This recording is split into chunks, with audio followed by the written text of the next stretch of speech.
GM, everybody, good night, good evening, everywhere around the world. I know Sharad is in Dubai. Ivan and myself are in Melbourne, Australia. Thank you all for tuning in.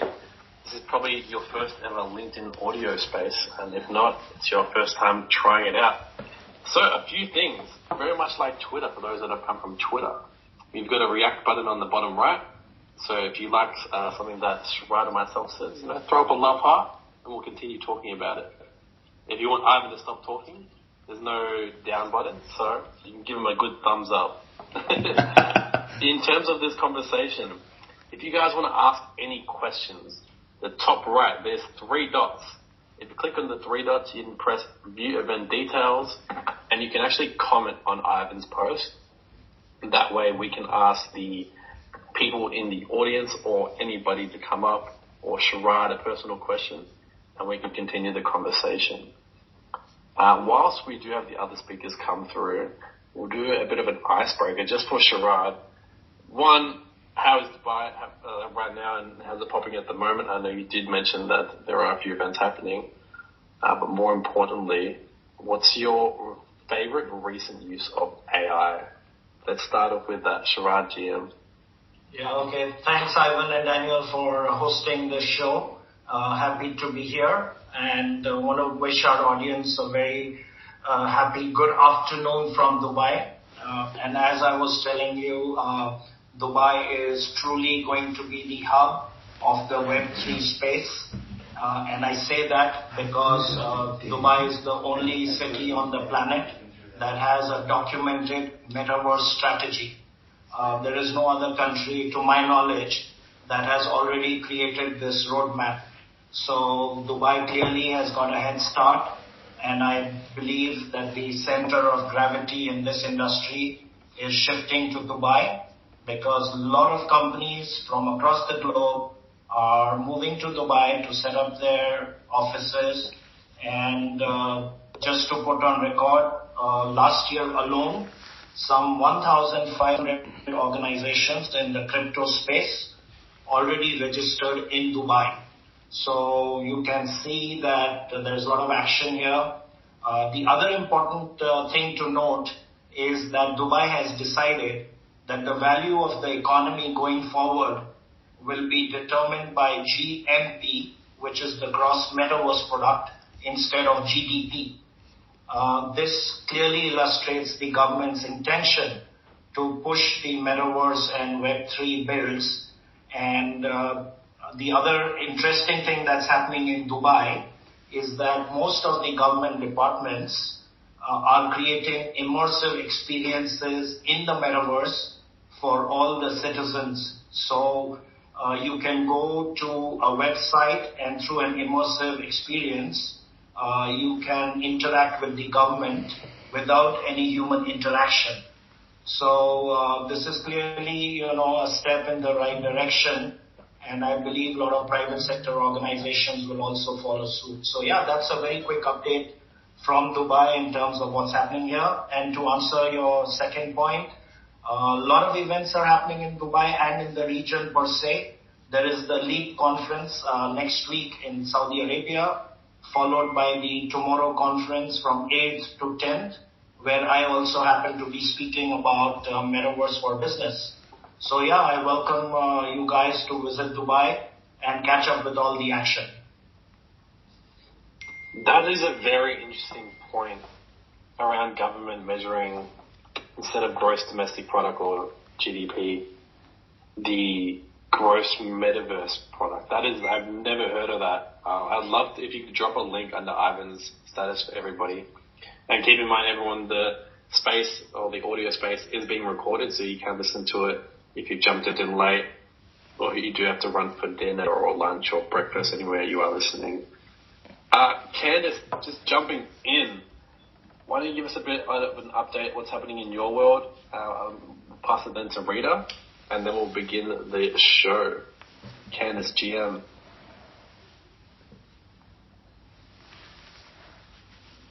Maybe we'll start off with Rita. Rita, can you hear me? I can, Daniel, and this is so exciting being on this LinkedIn audio. So thank you so much for hosting it. Pleasure. It's nice. It's a bit of a different experience to Twitter and a live podcast. Though you do get some cool people that can come up and everyone can react. So everyone in the audience, thank you for coming through. Throw a love heart if you are tuning into the space and you can hear us clearly. Oh, bottom right. Awesome. I'm going to have a little laugh. Thanks, Rusty Huxley, Katie. Jump in. I'll let you jump in, Rita. Thanks, legend. Thank you. Well, thank you so much for inviting me. Obviously, I am a bit of a metaverse passionate metaversian, and I love some of the people on the call. I've been hearing some new words like a holoversian and these kind of things. But some of the places that I've inhabited have been through my world at being ex-Microsoft, where I've done a lot of work with mixed reality. And I think that it's so exciting as we move into this mixed reality and AI and augmented reality world. The possibilities of the metaverse are so exciting, and the ability to do holoportation and enter specific metaverses, but also the whole idea of having metaverses that are more interruptible. And I think that's something that we're, working on. My first experience in the metaverse was in AltSpace back in 2020. And it's really interesting because, AltSpace has now been shut down. It's kind of interesting, the world that we're entering with so much change and so much impact that's going on in there. You mentioned some very cool points on holoportation, interoperability. I want to throw this before we get into Teddy and Candice doing an intro. For the audience, I'd love to know where everyone is at on their metaverse journey and their Web3 journey. So we'll do it in terms of reactions. So if you're a beginner, why don't you throw up a thumbs up? If you would say you've been in it for 6 months plus, throw up a clapping emoji. So if you're just a beginner, put up a thumbs up. This is going to dictate the whole conversation, because I'm going to go into operability or holoportation. Otherwise, cool, I see a bit of a mixture. A lot of beginners. Okay. I get it. So just for our speakers, when we do speak on interoperability or holoportation, maybe explain these type of terms. That way we can have the audience right online that make sure that we're on the same basis. I was wondering, did you want me to just do a little definition of the metaverse? For sure. We'll throw it to Teddy and Candice for an intro first, and then I'll throw it back to you, Rita. How does that sound? Abo. Boom. All right, Teddy, GM. Yes, I can hear you. Hi, everyone. Yeah. Hey, can you hear me? How you doing? We can hear you very well. Why don't you give us a bit of a quick intro of your background, what's happening in your world, and then I'll pass it to Candice. Okay, I will try to be very quick, and I will be very quick actually. I'm an engineer by training, and then I moved into, more corporate executive roles over the years, managing infrastructure projects, digital transformations across industries, countries, regions. And, my background is in digital innovation, and I'm the founder and the CEO on the consulting firm based in Paris, Black Pixel. And we advise brands and companies on how they can use the technology to future-proof their business model and business operation in the digital age. And our focus is on the metaverse tech stack, from blockchain to AI to interoperability, data management, connectivity. And as a humanist, a technologist, and a futurist, but the metaverse is, I would say, it's not even a passion, it's the purpose. So yeah, and I'm a global speaker, as well. And yeah, I'm very excited to be here and to have this conversation with you guys.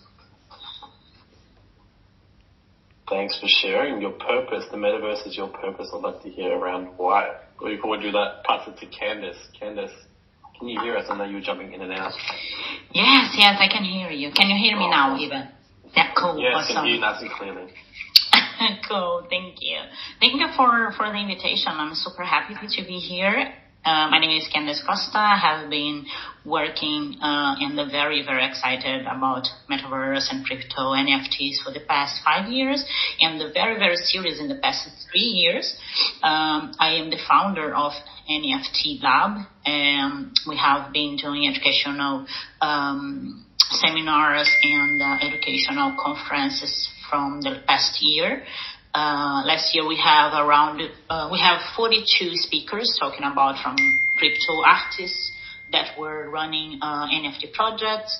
And I also run my marketing agency where we work with Web 2 and Web 3 clients. And I'm super excited for what's coming for the Web 3, all the possibilities of the Metaverse and the AI.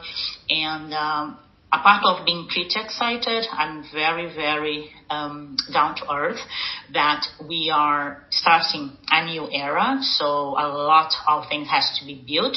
And so one of the points that I always want to bring for the conversations that we have is the power of the community and the ethics. So how are we going to build the Web3 without or trying to avoid the lack of equality that we have at the moment. So I wanted to make things that happen for the future. We try to avoid, I'm not sure if we will, but try to avoid, the inequalities that we can see right now. So, I'm just going to jump in for a sec, Daniel. Firstly, Sandra's an apology. She'll be joining us shortly. She's been in a board meeting or something that's come up anyway. Guys, as Daniel mentioned earlier, if you've got any questions, put them through on the link of the invite, and we'll get through those as much as possible.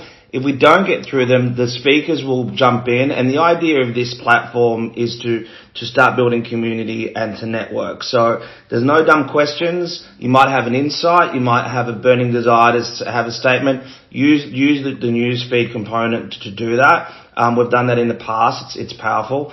And anyone that wants to come up for a chat, I've noticed a few people with their hand up throughout. We're going to bring people up at the end, but we really want to sort of allow our speakers to sort of, share their knowledge and their points of view initially. You'd be surprised how fast this goes. An hour is nothing, especially when you've got so many amazing people up here. Not that anyone else listening isn't, but please, and if you don't get a chance today and you want to participate as a speaker, hit Daniel or myself up, depending on the topic that you're into, and then we'll get Lynn, our superhero, amazing human that puts this together for us all. But on that note, Daniel, over to you, mate, and we'll kick off. Yes, echoing what Ivan said, if you do want to network with more people in Web3 and in the Metaverse, you can click on each other's profiles now, or even better, where everyone can see you, you can comment on Ivan's post. That way everyone stays in the same loop, in the same ecosystems. I think Saram has written in the comments with the greatest way to kick off the show. It is, I'm going to read it word for word. Saram says, Metaverse has become a buzzword. Everyone uses it, but only a few people understand it. I would like to get real use cases where Metaverse really makes sense. Perfect question. Thanks, Saram.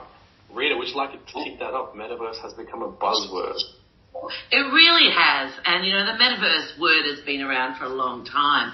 But I like to describe it with a range of components. Obviously, the Metaverse is got it's got a consumer side to a traditional side where, people are entering these worlds where you can have VR chat or Roblox or Fortnite, or you could be entering a meta world, or you could be entering a more industrial style metaverse with something like Omniverse from NVIDIA, or you could be entering an enterprise metaverse like Mesh from Microsoft. So there's a lot of different types. But I think the consumer ones are where a lot of people currently exist. So, Fortnite's got 350 million people there, Roblox got 50 million, and VR Chat has got 20,000 people per day shopping. But it's not just these worlds. There's also extra elements that make up what we're defining the metaverse at the moment. And the extra elements are things like AR, VR, and MR. So, you can enter the metaverse with a VR headset or an AR device like a mobile phone or a mixed reality device like a HoloLens. And this market's exploding because people are figuring out how to make headsets that are smaller and cheaper. And, it used to cost, like a HoloLens is $5,000. A VR headset would set you back a certain amount, but then people wanted the ability to see through them. And so now there's all the new Oculus and the new Snapdragon. So this is a massive market that's really evolving the headset market. And the third element that I think is a really big part of the metaverse is these Web3 elements, the virtual assets. The NFT wallets, the things that you wear when you're in the metaverse, the worlds that you encounter, the kind of assets you might have, and potentially, some of the virtual currencies that may exist in those spaces. So these are the key elements that make it up. But I think it's important to distinguish between this consumer metaverse, these enterprise metaverses, and these industrial metaverses. How's that for a definition? Anyone feeling good about it? That was phenomenal. Thank you very much. I want to pass it to Sharad and get his perspective.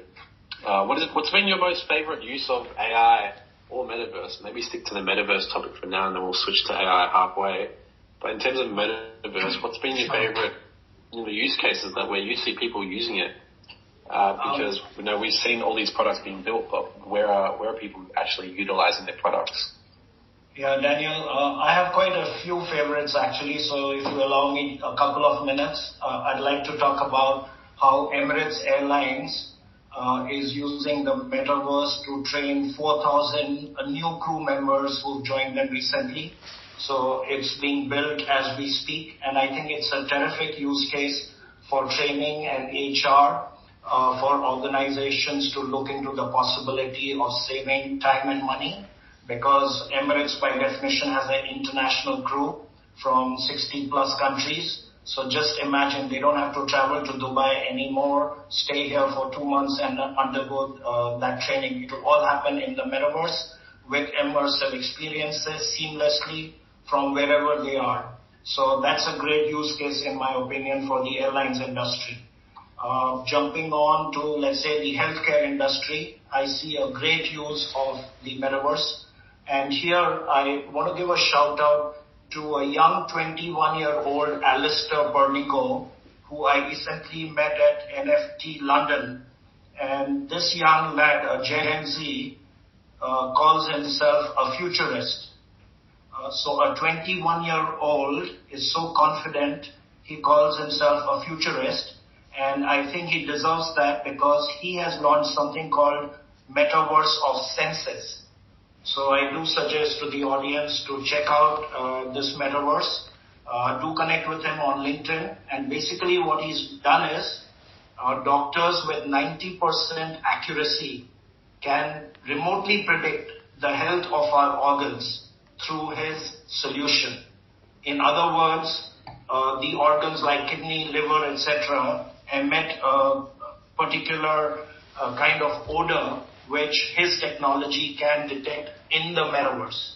And I have seen the POC, I have seen the testimonials from some doctors, and this works. So that's another great use case of the metaverse in the healthcare industry. And finally, just one more very quickly. There is a company right here in Dubai which is using cognitive abilities of the metaverse to train pilots. And they have a project called Meta Pilot, which actually uses AI in the metaverse to train pilots through simulator programs. And Boeing has already signed up, to join them. And this is another great use case that people need to look at. And of course, every industry has its own success stories. Finally, it's still early days as far as metaverse is concerned. And I want to put some perspective in this because I'm a Web 1 guy who's been in the digital space for 27 long years. And we have to remember those dial-up modems, right, which we used to connect to the internet. And now we are watching Netflix on the internet. So it took us 27 long years to get here. And all these new technologies, including Metaverse and NFTs are relatively new, so we need to be patient. And I think in time, this will truly become a $13 trillion economy. Over to you guys. Daniel, this is so interesting because I think what Sharad was saying is, all this training that we need to do in the health sector is so important. And I sometimes refer to it as the Metaverse. And there's a lot happening in that space because of the way that people can do this remote kind of diagnosis and create a digital human of your body as well. And I think that's what Sharad was talking about. And the other thing that's happening in Australia is we've got, remember how you used to do training in the Qantas, you'd have to enter an airline simulator. Well, you don't do that anymore. You actually put on a HoloLens and you do it in mixed reality, and you have a whole virtual plane that you learn from. And this is a really big area for teaching, and it's just transforming the way we can learn new things. And I'm sorry to jump in like that, Daniel. Back to you. No, you make a very valid point, and it's the common trend that I see in Metaverse's real application in everyday life is for a lot of these companies and businesses, all your education will now it's all online, and if it's all online, then it's more than likely going to go to the Metaverse in some fashion.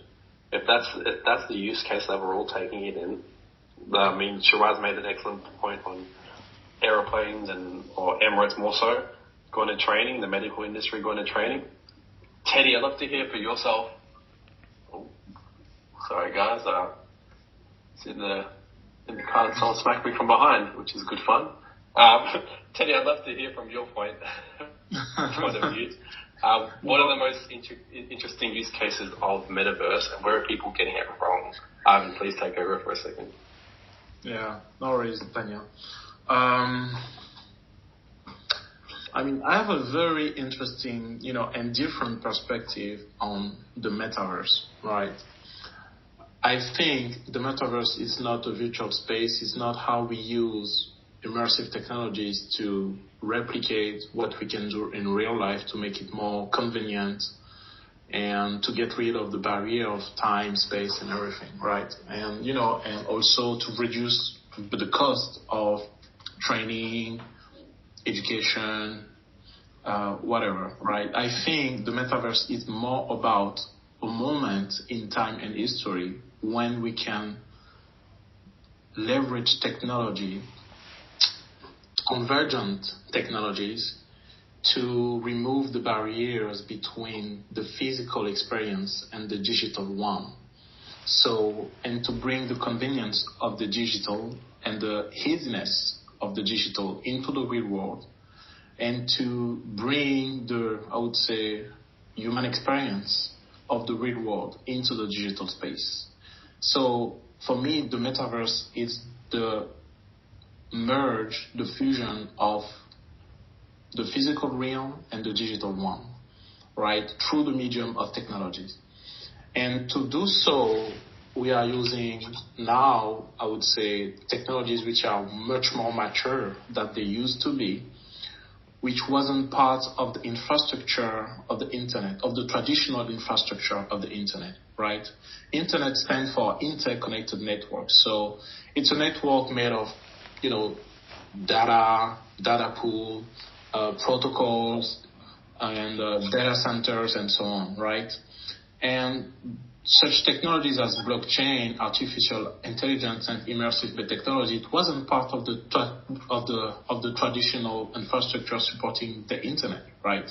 And now that those technologies have become more mature, they are starting to integrate the tech stack supporting the internet, right? And blockchain is the first of those technologies, right? This is what Web3 is. Web3 is traditional internet infrastructure supercharged by blockchain, because blockchain is becoming now part of the core technologies supporting the internet. So it's an iteration of what exists already, right? And the Metaverse is the use case that can, I would say, blur the lines between the physical and the digital experience thanks to these technologies, right? So it's an intangible space. It's an intangible moment, and it's on slow release. And I think that in this time, we are now starting to see how powerful technology is, and we are really entering into the digital age now. I mean, but the decades before were just some kind of a warm-up, right? Just by the time to build the infrastructure. And in terms of use case, there are so many. And I am exploring now what is at the edge, at the limit of, I would say, humanism, through the medium of the technology. And this project is called the Homoversion, and it's not because it's my project, it's because it's the most exciting one, and I want to explore at the convergence of, I would say, humanity and the technology. And this project is about how we can capture the very, very unique essence of our beings, because, as human beings, right, we live, we breathe, and we have a heartbeat. And the idea behind this project is to explore self-sovereign identity and personal data protection as well, based on a very unique set of biometrics, Web3, the technology, blockchain, and artificial intelligence, right? And the idea is to how we can measure and capture the very uniqueness of our heartbeat signature and to turn it into some kind of a token, an algorithm, that will become our identity into the metaverse age, and use that as an encryption code for our personal data as well. And all of this data of ours will be collected and stored into an individual vault, and the private key to this vault will be our heartbeat, right? So, and this is really exciting because we are at the limit of what exists right now, and we are exploring what the future could be. That's full on. Fantastic. I was to jump in and from my perspective, I'm a really keen learner about the metaverse. I don't ever claim to be an expert in anything I do. I love to just deep dive into things. But for those people that aren't across the metaverse at all, I encourage you to get your head around participating, because it will be a really big deal in everyday life in the next 24 months. I go back to when I was working with Xbox many years ago, and I was working on a game, and I had to present to an influential team of people. So I played this game to the point where I clocked it, which means I kind of finished the game. But it was addictive because it was. I was an extension of that game. I was so invested. It was phenomenal. And then you look at Roblox with my daughter and other kids. These worlds that they build are actually there in a way that you are almost in the game. And when you actually experience the metaverse, it's another level again. Take the gaming out of it. The reason I make the gaming analogy is because it's actually so well put together that it's a sticky situation. And when you find what you love, whether it be in health, whether it be in design, architecture, whatever it may be, and then you could start asking the questions on what problems can you help solve, or what problems can it solve for you. It's going to be a really mind-bending moment that I'd love for you to experience if you haven't already. But Daniel is back. So where were you, Daniel? I am back, and I've learned a valuable lesson on the topic of metaverse education. Look, everyone, I love to do the podcast in my car. It's nice, small, intimate, it's quiet. And today's podcast led with somebody hitting me from behind. But I learned that, hey, if they had more metaverse education, playing around in a VR world, they could have driven a little bit better. So you're seeing real world and live action of how metaverse can be implemented in everyday life. Daniel, it's so true. I think the world really is going to change, and AI is probably going to drive a lot of that stuff. AI can make our cars a lot safer. And I know that you wanted to talk a bit about AI. Did you want to kick off that side, or do you have some more people that need to speak? Yeah, I'd love to kick off before we move on the middle ground of AI, because you're seeing a lot of AI characters and AI products of people coming out. In terms of identity of the metaverse, Teddy triggered a pretty important element, and so did Ivan. How can we create an identity in the metaverse? Like, if people that are new to the space of metaverse and are looking to get into this new identity of Web3, what are some steps that they can take today, tonight, after this call, to expose themselves to the metaverse on a very basic level? I'll pass it to Candyce, because I'd love to hear from her on this one. Candyce, can you hear us? Yes, I can hear you. Yes, I think it's a very interesting, and I have been listening, especially like when Teddy says that it's an interlink.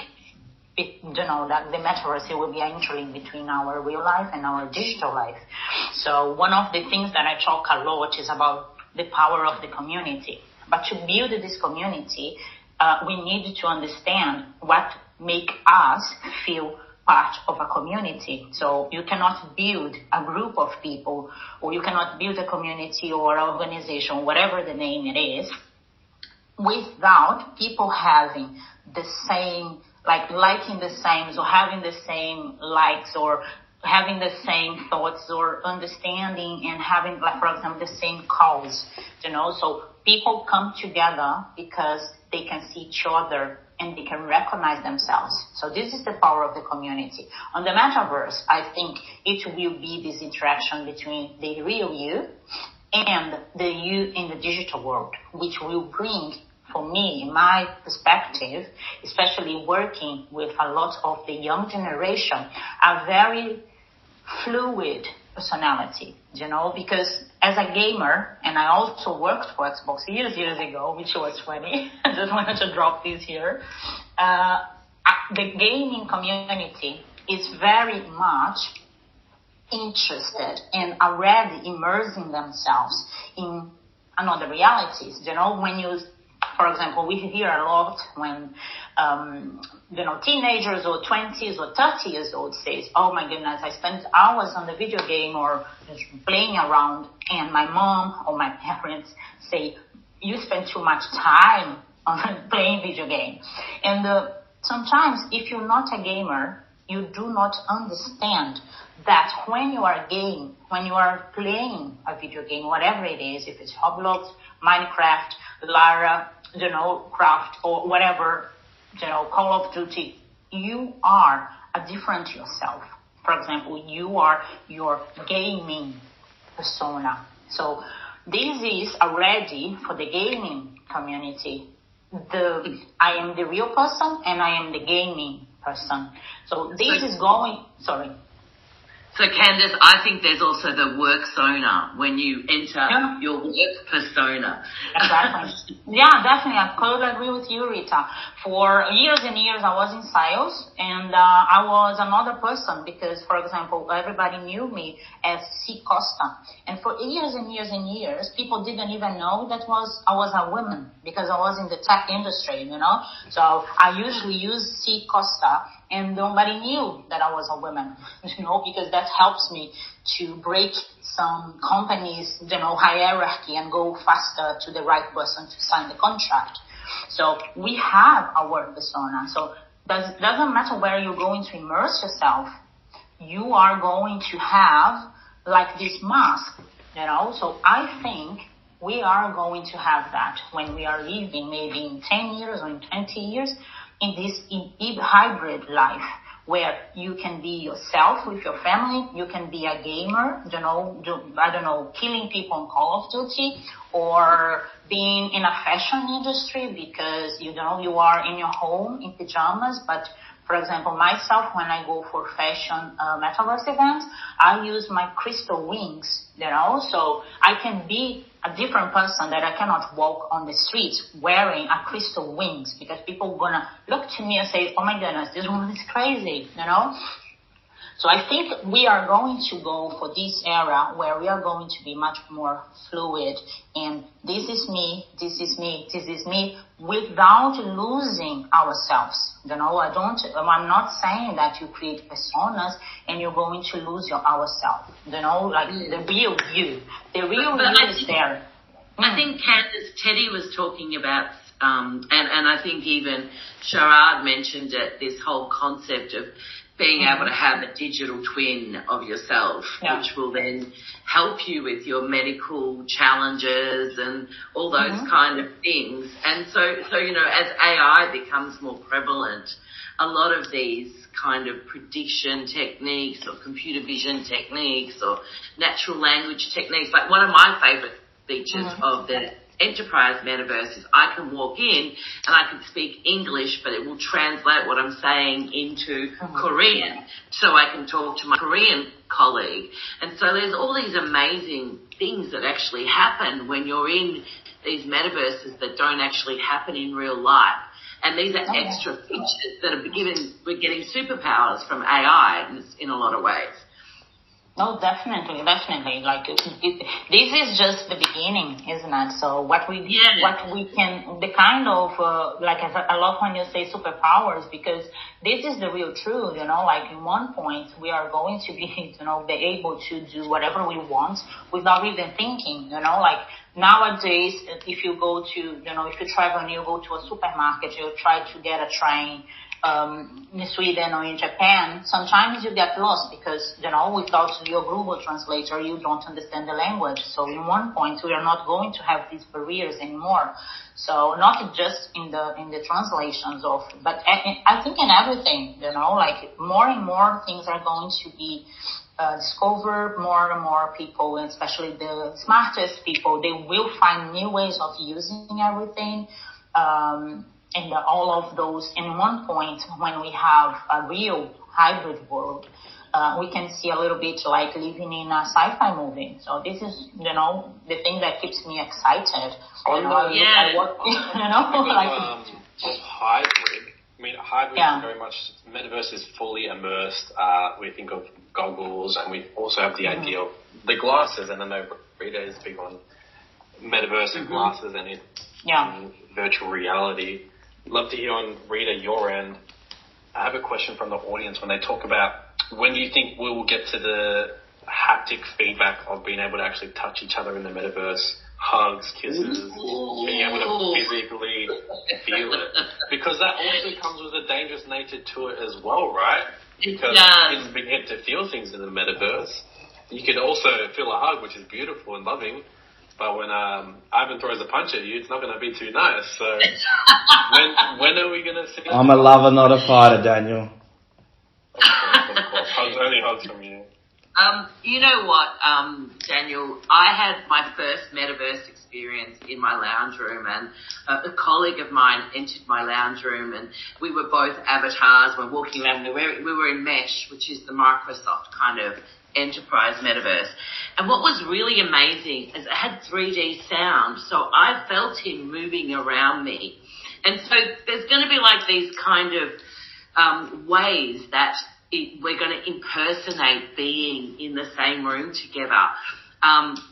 But and I know this is going to be very un-PC, and I'm going to break a few rules, but remember when the internet was emerging, a lot of innovation came from the porn industry, and maybe that's what we kind of need if we want to start to do those kind of haptics or those kind of different, but I think we'll probably get it from the health industry in terms of being able to create those virtual patients and the digital twin and those kind of things. Did I answer that question okay? That was a good statement, nevertheless.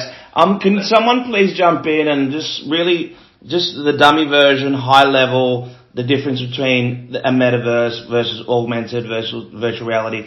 A lot of people in the room, I think, would like to understand the very basics of it, because, it all sounds like fucking the same bag of shit to me. Can I have a go? So, or don't go, Jane. No, I'd love for Sharad and yourself to tune into this one. Sharad, because I know you've done a lot of keynotes on this and you've done a lot of speaking gigs and you've been able to simplify it. Perhaps you can give a nice succinct version for the smart people like Ivan in the room and myself. So I'm going to give you, if I may give you an example that will actually show how AI, AR, VR all get integrated into a community. That would be awesome. Yeah, so what we've been, experimenting with is ChatGPT. So it's my colleague, Jamie Brett, who's based in UK and runs Meta Hub. So he and I are announcing this week the first webinar of its kind, totally powered by ChatGPT. So we are going to have 4 people as panelists who are avatars, no real people, 4 avatars powered by ChatGPT. It's going to be an organic discussion, and the only human in the room will be myself as the moderator to make sure that these ChatGPT guys don't get out of hand. We've tested it. It works beautifully. And the topic is going to be about ChatGPT. So ChatGPT has to convince us, the humans, that they are not going to take over the world. And, I love this idea. You're getting me so excited about this. I can wait. Send me the link. I want to be there to experience that. Really. Yes, please send to me as well, Sharad. I really wanted to be there. This is all done and dusted. Just stay tuned for the announcement. And my colleague Jimmy Brett has done an amazing job at this. He has taken text, he's converted it into audio. He's lip synced it with the avatars, and it is so, what should I say, real time. It works well, and the conversations are very organic. Like one conversation dovetails into another, and you can't even tell that there is no human behind this. So this is an interesting bit that I wanted to share with the audience. And while I'm on the mic, I want to give a shout out to some of my MetaShaper community members who joined in today. John Scott, who's coming in from Singapore, Nina, Renko, Maria, Fadila, Amna, Eva. Love you guys, and thanks for being in the room. Back to you, Daniel. Just on the topic of any links that do come up and anyone that wants to share, just before you jump in, Rita, please do be careful when looking at the comments under Ivan's post for any links. Just have a potential scam link that I want to warn everybody around. Wouldn't want anyone to touch any of those. Rita, I throw it to you. I wanted to have a go at explaining the simple stuff, because I think, Sharad, that's going to be out there what you're doing. But I do think that, just so everyone knows, you can enter the metaverse with your computer in a 2D experience. So you can have a 2D experience, and that an example of that might be, VR chat, right? You can also, like a web chat type thing. You can also enter the metaverse in VR, and to enter the metaverse in VR or virtual reality, you need a virtual reality headset. So either one from Oculus or, one from Samsung or these kind of companies, and you actually enter these worlds in a virtual reality world, and you can't see through them. You're in these VR worlds.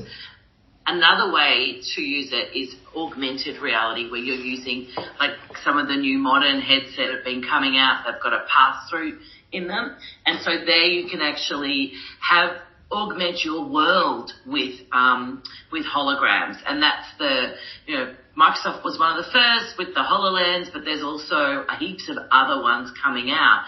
And I think, Ivan, the confusion is that this is I saw a video today of the first laptop that weighed 28 kilograms, and we're actually in that era where all the devices and headsets are just going to explode over the next year.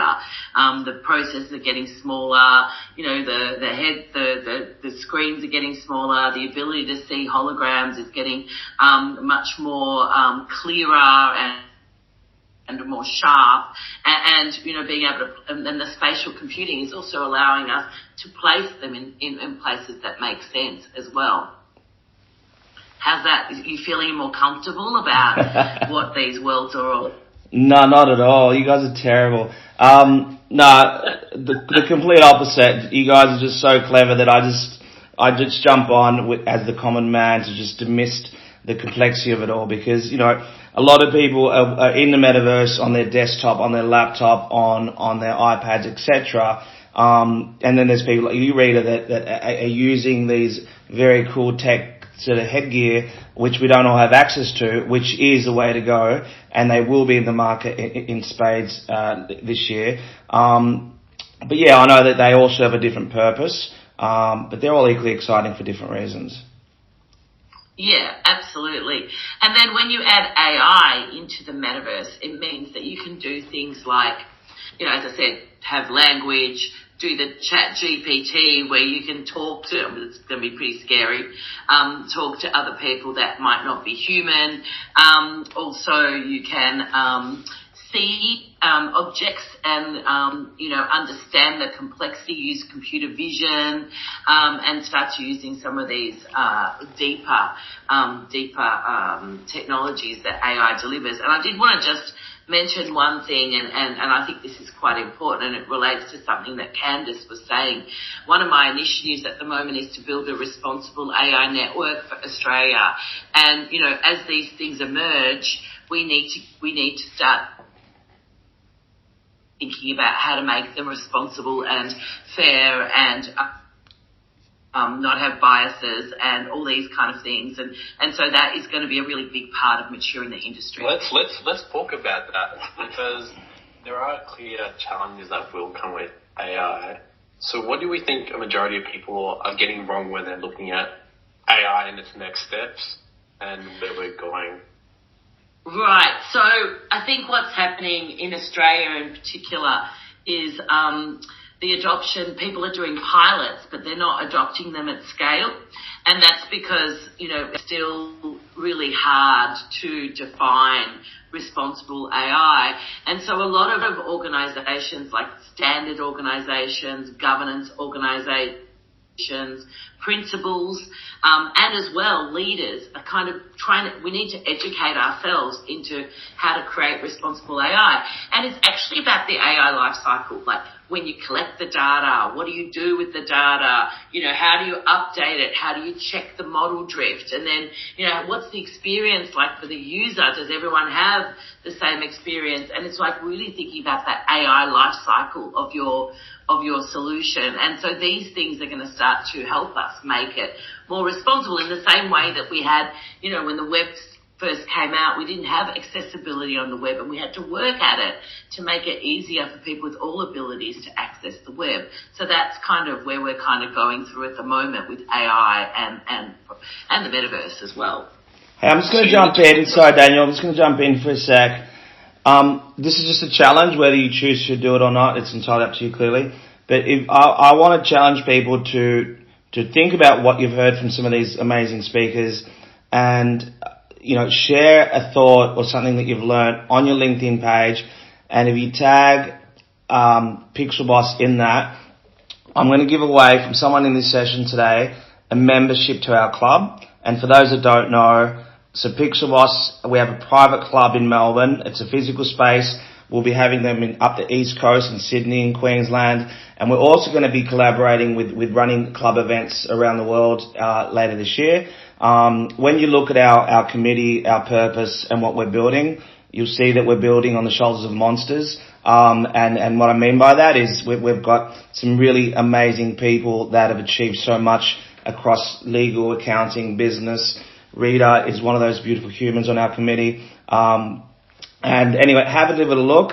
But all I really want to do is share a bit of light to some of these people that have taken their time to come and share their knowledge and that, for that. And as a thank you, I want to give to one of you people that membership. If you're not based in Melbourne, I'm not going to turn this into a big Pixel Boss sort of promo, but there is a lot of utility and a lot of things. The one thing that we're doing better than anyone, and we'll do more every day of, is building a business community where I can help you or you can help me, and it's not necessarily linked, but networking is powerful if it's done, you know, with no hidden agendas, and onwards and upwards. Cool. Yeah, I was speaking on I guess you mentioned responsible AI, and Sharad was talking about Dubai before and how important metaverses is. What's the trend now moving towards AI or the meta? And when I mean meta, for anyone that doesn't know in the Web3 space, when anyone mentions what is the meta, quote unquote, they also mean what's the common trend, like what's hot right now. So Sharad, we're seeing a meta of AI at the moment with ChatGPT. What's been the big response over there? I mean, you're about to do a whole conference with some robots essentially, or some bots. What's been your response in Dubai? Sharad, I'd love to hear from you, being it's such a hot hub out there. Yeah, sure. So what's interesting is that the Dubai government, in its metaverse strategy that, like I was mentioning at the beginning of the show, the government is rolling out a lot of initiatives. Just yesterday, the Dubai International Financial City announced an accelerator program for AI and metaverse startups in the metaverse.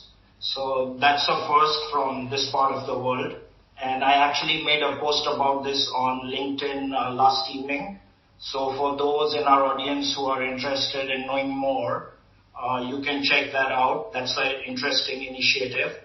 And also, the government is very cognizant of the fact that they can add almost $4 billion to Dubai's economy in the next 5 years. And that will be supplemented by 40,000 new virtual jobs that are going to become available in Dubai over the next few years. So clearly, the center of gravity is shifting to this part of the world. We are seeing more and more international conferences being held here, and the government is promoting in the metaverse certain sectors like tourism through digital twins, education initiatives through accelerators, and so clearly this is front and center in terms of new technologies, and matter of time before I see a lot of international organizations setting up their offices here to participate in this new economy. So it's all positive. And in terms of AI and ChatGPT, I believe it's still early days, because we do know that ChatGPT got 1 million people hooked on in 5 days compared to Netflix that took 3.5 years. So ChatGPT right now, they say, is 3.5 version of GPT. And GPT-4 is supposed to be rolled out very soon, which is going to be 500x the power of ChatGPT. So it's exciting yet scary. And we, I guess, just have to wait and watch in terms of, the adoption in different industries in different parts of the world. So that's my take on what's happening here. You're amazing. You are, and Rita, all of you. Daniel, you're going to have to run over a bit. We don't normally run over, but this is such a good topic, and you guys are phenomenal. And it's really unfair. We don't let a few people come up and ask a question or give their thoughts, but we'll do that in about 10 minutes. Yeah, for sure. So if anyone does have any questions that they do want to ask this wonderful panel that's taken time out of their day and yourself out of yours, feel free to raise your hand, and then Ivan will bring you up for a question. Whilst Ivan's bringing people up, Teddy, what is exciting you about the AI and metaverse space? Any tech adoptions that you're wanting to get your hands dirty with, that you're seeing opportunity with? Would love to hear from yourself and Candyce before we go to the audience. I will wade into what Sharad just said. AI, if we think about the metaverse as the convergence between the digital world and the physical one, AI is the link between that. AI is the things that automate. AI is the language that gives life to these experiences, right? And these experiences are based on immersive technologies, VR, AR, MR, XR, you name it. And blockchain is part of the infrastructure layer that will give us the ability to own our identity and to transact and trade, right?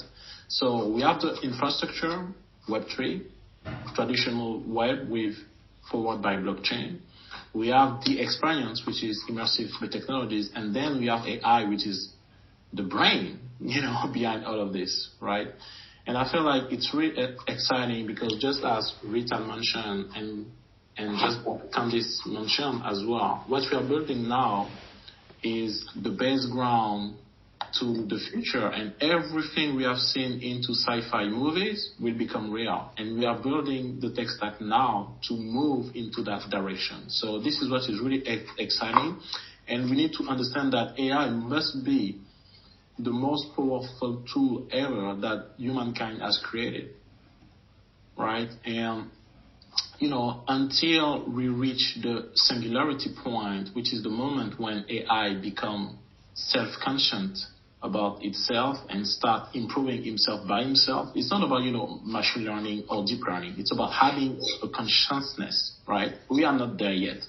But until we get there, we are the people coding and programming the AI, which means that any bias we have will be encoded as well. And I think that this is, I'm really excited about how we can use those tools, but I'm really concerned about, all of the bias we can put into the machine, like some kind of a ghost in the shell. But I mean, it's, that's my take on that. Go on, Rita. You gonna like? Not me.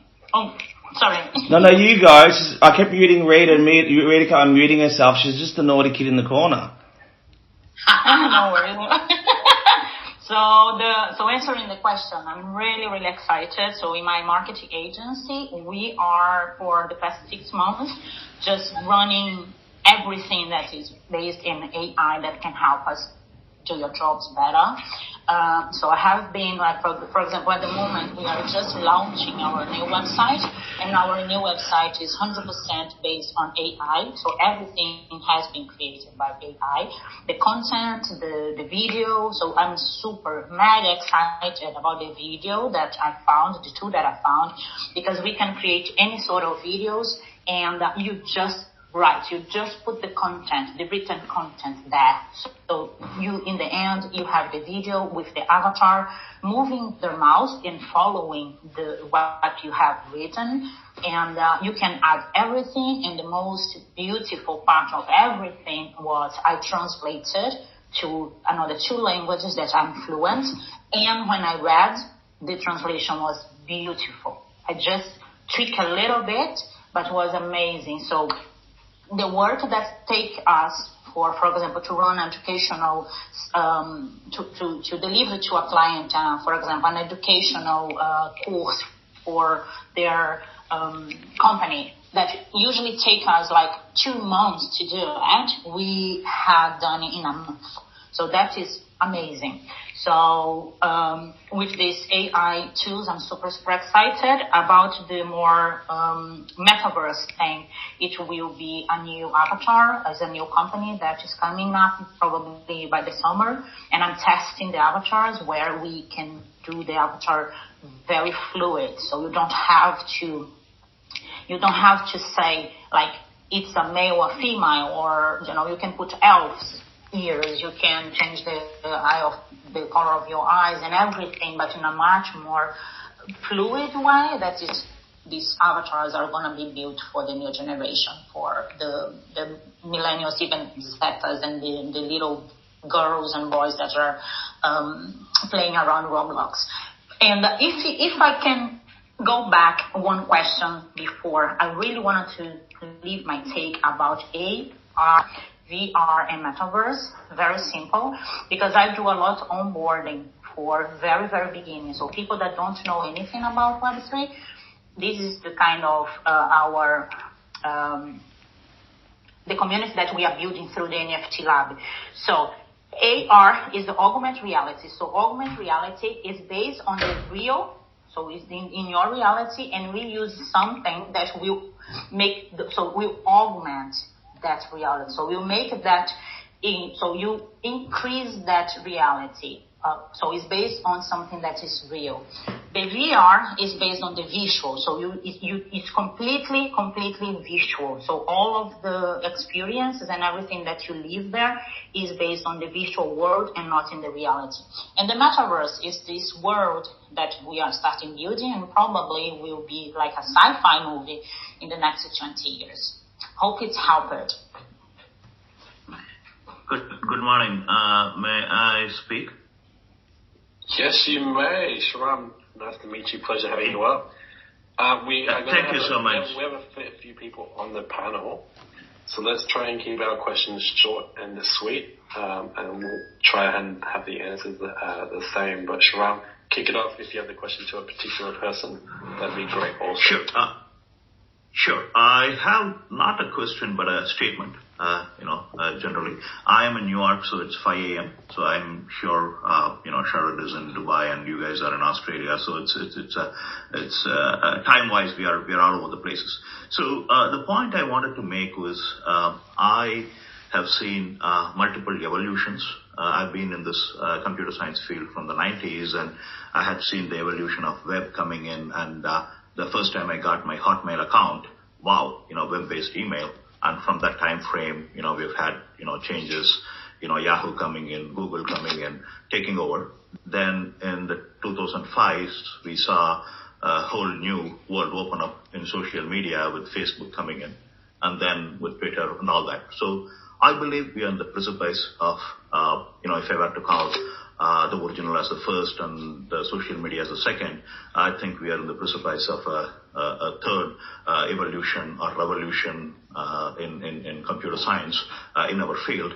And I am glad to be part of it because in 1996, when I was a young researcher doing my master's in computer science, I did my thesis in machine learning and AI systems, and I created a relationship learning system, and nobody cared about it. AI used to be an esoteric part of computer science, and I, as a logical and a practical person, had to make a decision to move into the other field, not just to be confined to academics researching in one particular field. So to me, to see the full life cycle in the 27 years it has taken, now I see everything coming together, and I'm so happy to be alive at this time.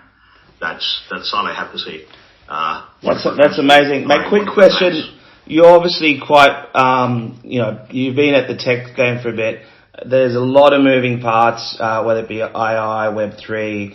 Where are you seeing the biggest shifts? What excites you the most? What are you spending your most your attention on?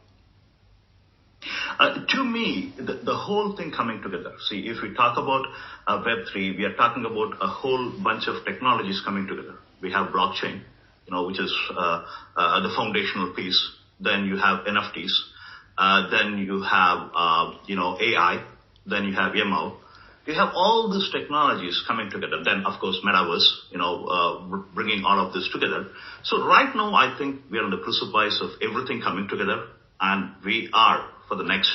Again, I am so glad to have been part of, two revolutions in computer science. With the web, starting from Hotmail. Wow, I've got a great web-based email time frame to the evolution of social media. Okay, Facebook. Now I can connect with everybody. To WhatsApp, I can make a call to India, which used to cost me $3 in AT&T when I first came to US, to being free. And now I think we are on the precipice of a third revolution, if I may. And I'm so excited to be alive. I don't know what it takes, but I can see plenty of use cases. I can see a revolution in the making. And I am glad to be here, and I am glad to be a senior person in this, as I have seen a lot of evolution in computer science as such. That's all I have to say. Thank you. Mate, thank you for coming up. Sharad, you had something to share, mate? Yeah, just, looking forward, I want to talk about what the big deal is about Web3. So in my opinion, there is a major shift that's happening in terms of power shifting from the big brands to what I call we the people. So today, big brands decide what we shop, what we wear. And in tomorrow's world, we the people will decide what we want to wear. Example, you can even today go to Nike website and configure your own shoe in terms of design, colors, fabric, etc. And that I think is a big deal about Web3, because the other angle of why Web3 is going to be huge is on sustainability, good for the planet. So today fashion brands, including all the big ones, Louis Vuitton, Gucci, whatever they create for a given season, only 50% gets sold. and the balance 50% is either liquidated or goes to landfills, which is bad for the planet. So in Web3, using avatars in the metaverse, everything will change. People will order stuff that they like, and manufacturers will only produce what is required. So those are some of the big deals about Web3 that are going to become mainstream in time. Can I speak? I see Tusha. I will go. Sharad, I will go in order, Tusha, just to make it fair. I can hear myself in the background. Maybe we get your mic. We'll throw it to Huang first. Huang, can you hear us? Yeah, hi. Hello, can you hear me? I think it was Huang that was... Yeah, we can hear you now. We got Michael. Great. Thanks for having me on board, guys, and hello, everybody. So, Mr. Sharad spoke about tourism and Metaverse. He mentioned tourism, and that caught my attention. It's an open question, but a specific one, actually. How would you see Metaverse and tourism intertwining with each other? Yeah, happy to answer that question. We are right now working with the Dubai government for COP28, which, as you know, is going to be held in Dubai in November-December timeframe. So the project that we are working on is something like this. We are inviting 75 NFT artists from across the globe to come and showcase their art, which will be displayed on all the high-rise buildings in Dubai come November. And then we are planning to create a drone show with a QR code that will be projected in the sky. So all residents can scan that QR code and participate in a live auction. Now, we believe that once we do this event, it will catch the imagination of people across the globe, and then tourism will happen. People would like to come to Dubai and see what Dubai has got. So this is how we are using technology to promote tourism. And this is just one of the examples that comes to my mind. But the Dubai Tourism Board is working on quite a few, and these will be rolled out during the year. I hope I answered your question. When's that event? This is in November end. Phenomenal. All right, Daniel, let's book. There you go. Matt, let's go. We're going to need to do that drone show. I'll get my target at the drone. Over to you, Daniel. I'll let you keep rolling through. Matt, wait your turn. We've got Michael that has been waiting patiently, and then we'll go to Mega.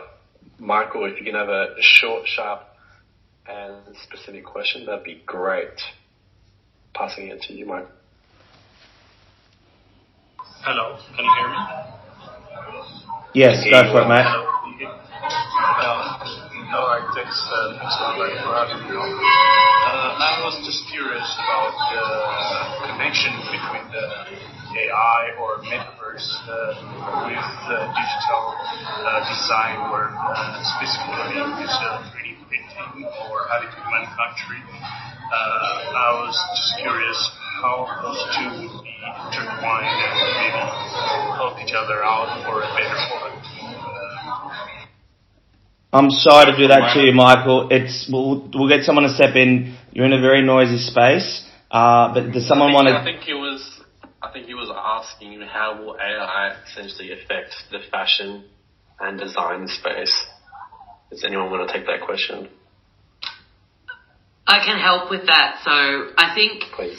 As the whole AI space evolves and we start to use a lot more digital twin technology and we get to look at models in the metaverse in a 3D way, we'll start to turn them into digital twins and then be able to simulate, the way they're going to behave in the metaverse. And that's going to be really exciting for designers because they'll be able to have this testing ground in the metaverse where they'll be able to actually test their 3D objects.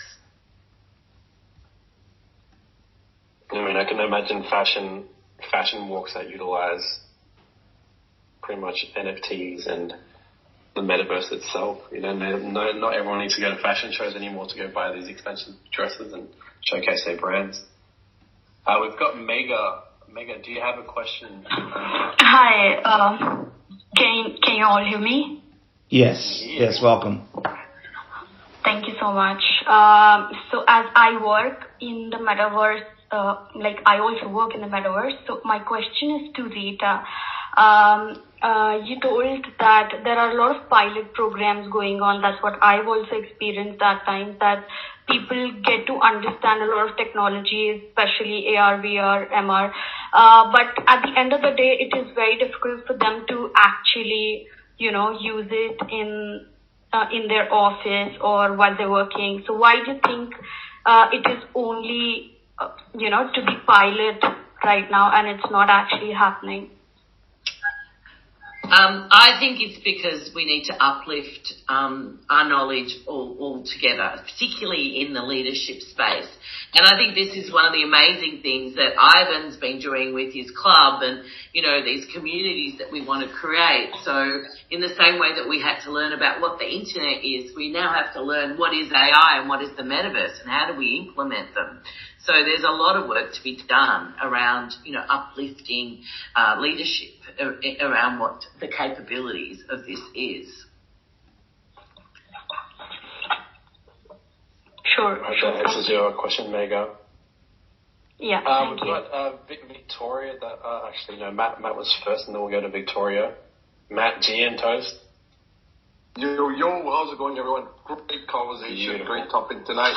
And I've got a question actually for Sharad, but before I ask the question, I want to just tell Ivan, maybe you want to check with your audio equipment people. Something wrong with your audio, maybe. You're shouting at everyone all the time when you come on to talk.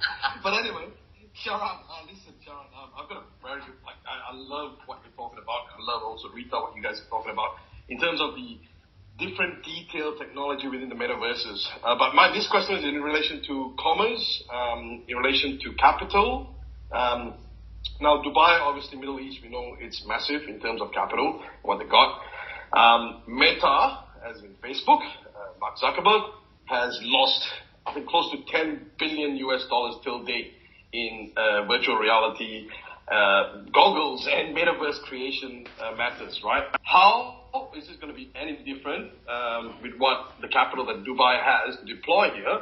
How do you think that this will be different from a Web2 standpoint that they're already, or Web2 company, a giant Web2 company that knows what they're doing in terms of tech versus new things going on? Is there anything there you can comment on? Sure. So I also work as an advisor to a VC firm. It's called Elysium Ventures out of Dubai. And we are seeing some amazing Web3 startups that I think are going to be unicorns going forward. And a couple of them I want to talk about. One is called touchcast.com. I do recommend the audience to check this out. So Touchcast is a metaverse platform which is selling fiat cars in the metaverse. So when you go to this website, on the top you can click and see how Fiat has successfully sold some cars already. They launched, by the way, just beginning of this month, and it's working very well for them. And they're not using any avatars or any such automated stuff. As a human person, you can be in the metaverse answering questions of customers, and it works seamlessly. And so today a customer can come to touchcast.com, select a car, test drive it, customize it, the interiors, the exteriors, what have you, and even pay for it in the metaverse. Never been done before. It's working, and I'm sure other automobile brands are going to jump on this. So do check out touchcast.com.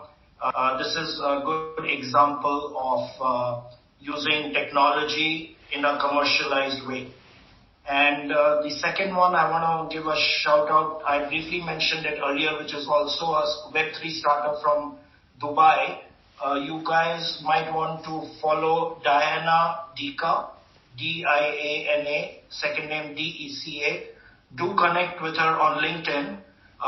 She is a PhD in neuroscience, and she has created this platform which is being used by Boeing and other big multinational brands. You can even test drive cars, aeroplanes, what have you, in the metaverse. So some of these promising startups have originated from Dubai, and once they go to market with the funding that they need, I think they are going to just explode. So those are some quick examples for your benefit. Just going back on that, Sharad, I appreciate that. Definitely. I've seen also the Kia launch and various other launches on Metaverse as well. That was not actually my question. My question was in relation to what do you think is different that Dubai can do versus what Meta has done and failed at so far till date. I mean, it's not finished yet, or what they're doing, but what do you think is different versus just capitalizing new ideas and things like that? Is that what you're saying? You've got to remember that Meta is trying to commercialize the metaverse, and potentially it could be quite a different model than what was happening in the Web 2.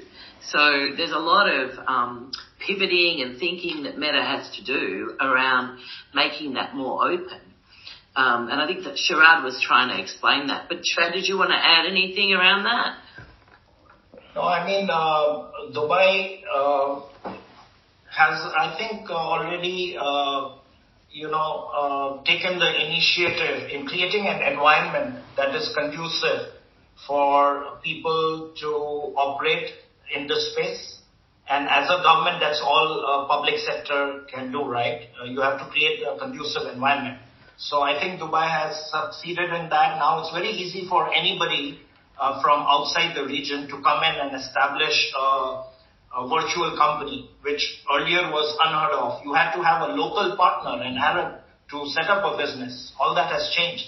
And the new gig economy has now allowed people to create organization within minutes, through one window. So I think a lot of tech entrepreneurs, rather deep tech entrepreneurs, have already started to make Dubai their home, and in time we will see the results of these initiatives.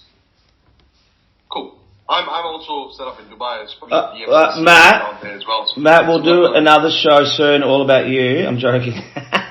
We've got a lot of people on stage, and we've got to wrap up. It'd be horrible if they didn't get a say.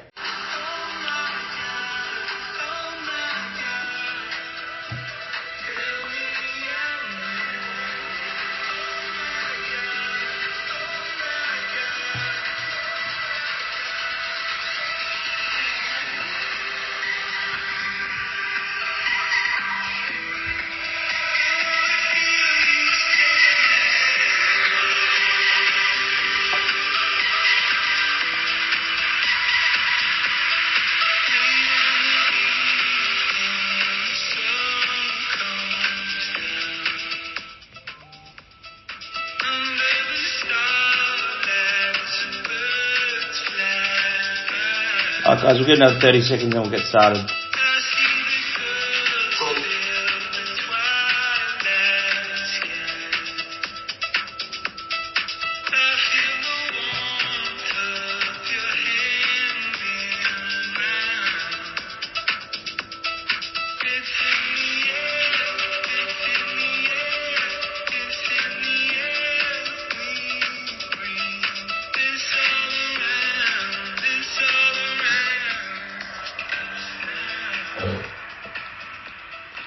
Alrighty, so Daniel, we'll kick off, mate. Some of the other speakers haven't arrived, but there were a couple of people with messages they're doing sucking meetings and so forth. But we'll kick it off, and they'll join as we go.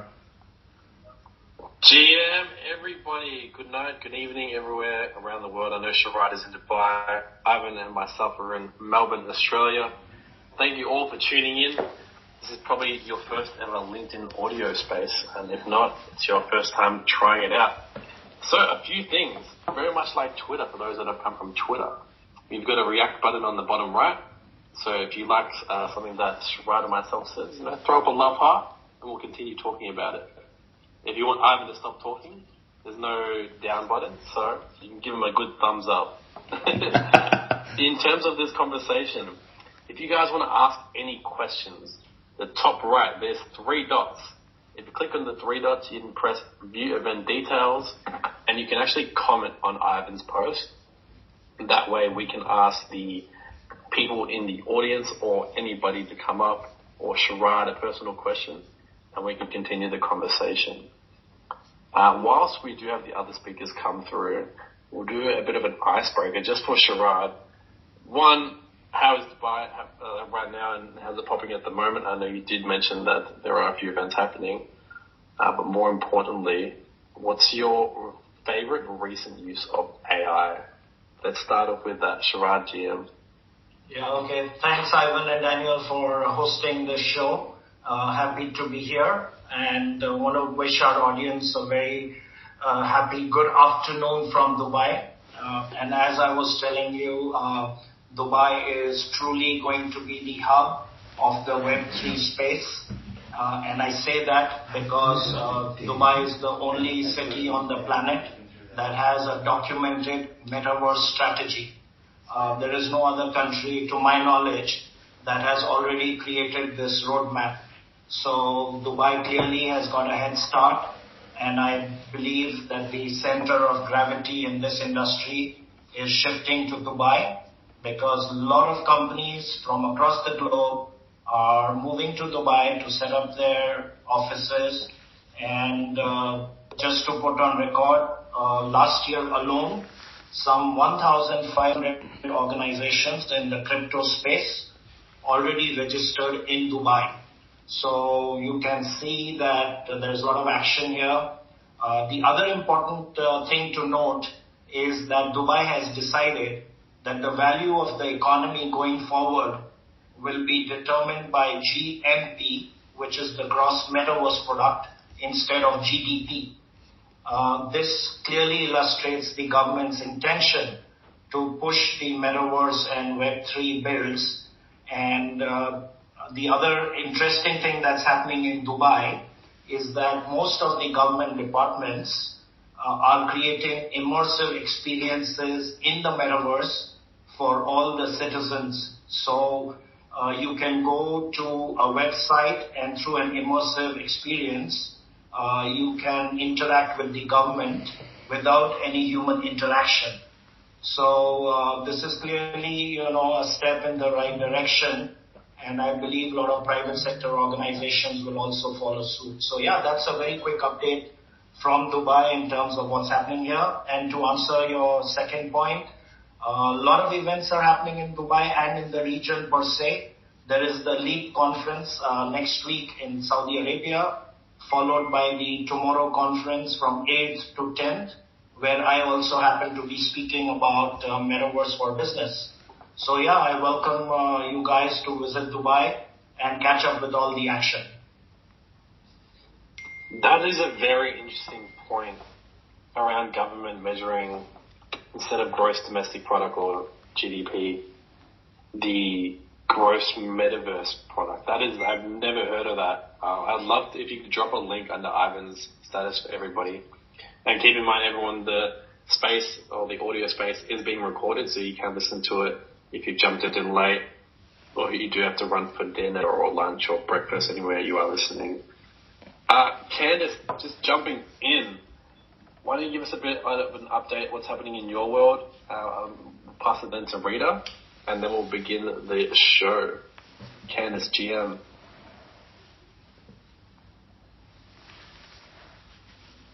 Maybe we'll start off with Rita. Rita, can you hear me? I can, Daniel, and this is so exciting being on this LinkedIn audio. So thank you so much for hosting it.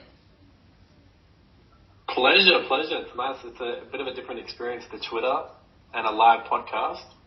Though you do get some cool people that can come up and everyone can react. So everyone in the audience, thank you for coming through. Throw a love heart if you are tuning into the space and you can hear us clearly. Oh, bottom right. Awesome. I'm going to have a little laugh. Thanks, Roger Huxley, Katie. Jump in. I'll let you jump in, Rita. Thanks, legend. Thank you. Well, thank you so much for inviting me. Obviously, I am a bit of a metaverse passionate metaversian, and I love some of the people on the call. You know, I've been hearing some new words like a holoversian and, you know, these kind of things, but some of the places that I've inhabited have been through my world at being ex-Microsoft, where I've done a lot of work with mixed reality. And I think that it's so exciting as we move into this mixed reality and AI and augmented reality world. The possibilities of the metaverse are so exciting, and the ability to do holoportation and enter specific metaverses, but also the whole idea of having metaverses that are more interruptible. And I think that's something that we're, you know, working on. My first experience in the metaverse was in Altspace back in 2020, and it's really interesting because, you know, Altspace has now been shut down. And so you know, it's kind of interesting the world that we're entering with so much change and so much impact that's going on in there.